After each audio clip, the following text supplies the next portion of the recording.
Yo, it's your boy Poro Juice McGee, and in this video, we're gonna cover something super important in the pro play world. How do you deal with Ekko mix-up? This clip right here is some crazy stuff. I'm just gonna play it through, and then we're gonna talk about something very special. This one mechanic that this player did that allowed him to just counter Ekko's whole mix-up and reverse the situation and ends up killing Ekko. Rocket Assist trying to do their job to control everything. A team that is a little bit weaker on the neutral side, but as you can see, Humming's B, look at the pressure that comes out. Not safe from the push block. You got a parry to get out. And they managed to do it. Chris G will manage to get out of the whole situation. My brain already gave up. I swear to God, when the moment I saw the special from Ekko, I was like, okay. Now. Yep. Rocket Assist. All right, so yeah, he gets the kill and then he gets the whole situation. So all of this, Alawi, freestyle, super, all that didn't matter, all because of one mechanic.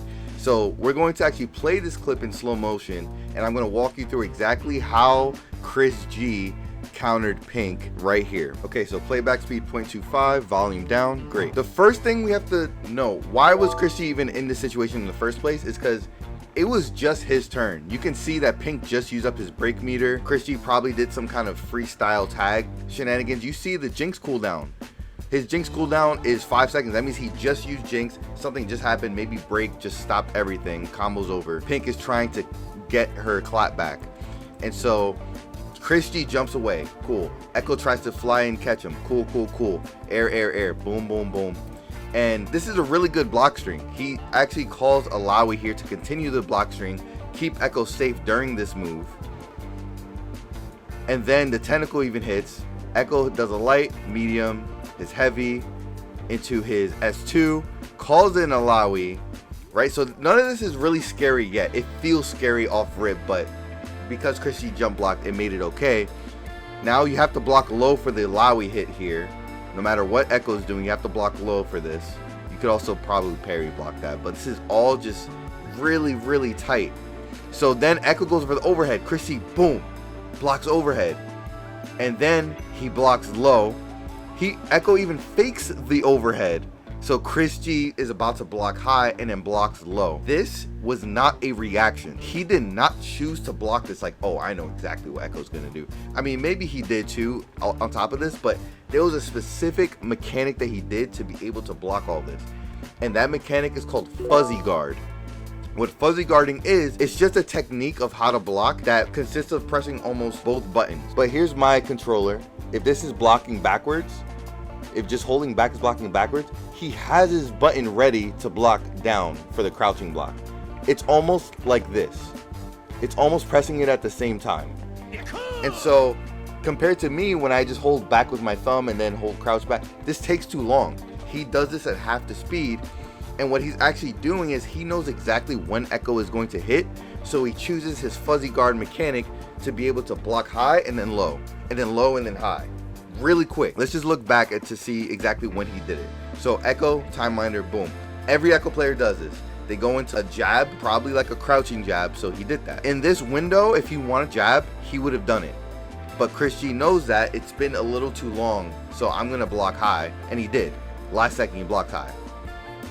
And then, after he blocked high, everyone always goes low. No one ever goes high and then high because it just doesn't make sense. The only optimal thing here is to block low. You go overhead, and you block low. If he's stand punching, you also get the block. So now he's blocking low. He gets the low hit there.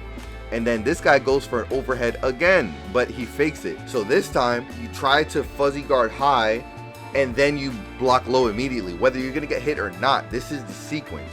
Block low, then block high, and he did that. This was his button inputs. So as well and trained as your combos are, is as trained as your defense needs to be.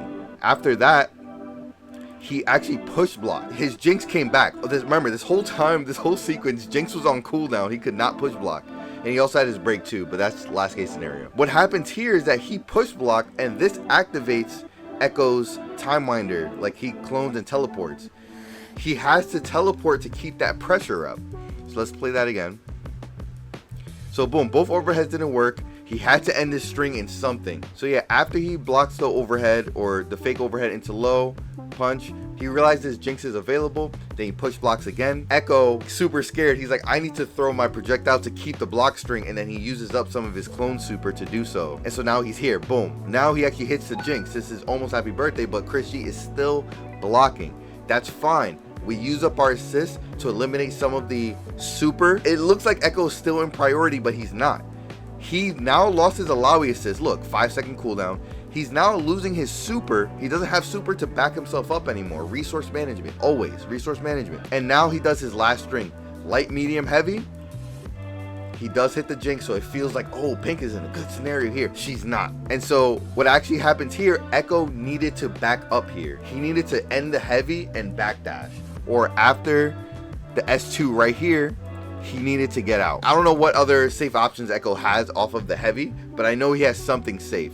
Because this, now he charges the S2, and why she felt like charging it was because she was out of options. She was like, I can't do another overhead, I can't do another low, I don't have Alawi, I don't have meter to keep me safe.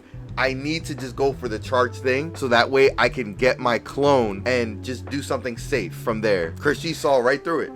Chris G saw right through it, and then he was able to parry, and then now this is a full punish coming from Chris G. I really needed to highlight this clip. This was crazy to me. Let's play it back in regular speed now that I explained it. So once again, Chris G blocking. Now it's like really fast, right? Light, medium, heavy. Alawi gets her stuff. He blocks it, high, low, fuzzy guard, high, low. Boom, push block, high, low. Now he has to do something, parry. Really fast stuff, really fast stuff. But most of this stuff was pretty safe. He was just crouch blocking most of this. And now that Ekko's like, oh, he's crouch blocking, let me go over, fuzzy guard that, boom. And now block low, oh, fuzzy guard, high, low, very clean. And then now Jinx is up, let me push block. Now he's out of clone super, out of meter, out of Alawi assist. This is where Ekko's most vulnerable. He's also frustrated. He's like, yo, I need to get the hit right now, bro. I need to get it right now. What do I do? I need to charge this. Boom. That's where the weakness comes in from Ekko. And this is going to be the same thing for Yasuo and anyone else who has high pressure. If you can get through the front brunt of all the mix-ups, burn through all the cooldowns, burn their frustration, burn their patience, they're going to act up eventually. Even at pro play, winners, quarterfinals like this, everyone's going to act up eventually. Let me know if you like this kind of breakdown. I'm so happy to do more pro breakdowns like this. This was super fun, super entertaining to watch some good defense for once. I love watching Ekko get stuffed out of his face.